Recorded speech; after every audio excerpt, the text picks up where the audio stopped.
Aké sú moje prvé pocity v Barcelone? No pochvál sa nám, Michal. Začínam postupne odnervózňovať sa.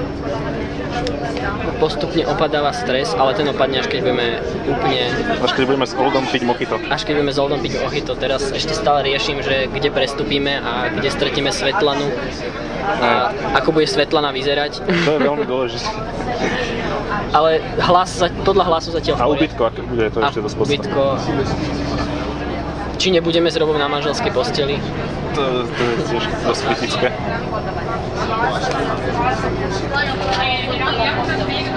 A ty? Ja uvidíme, jak sa toto vyvinie. Čo ti poviem. A teraz môj rozkrok.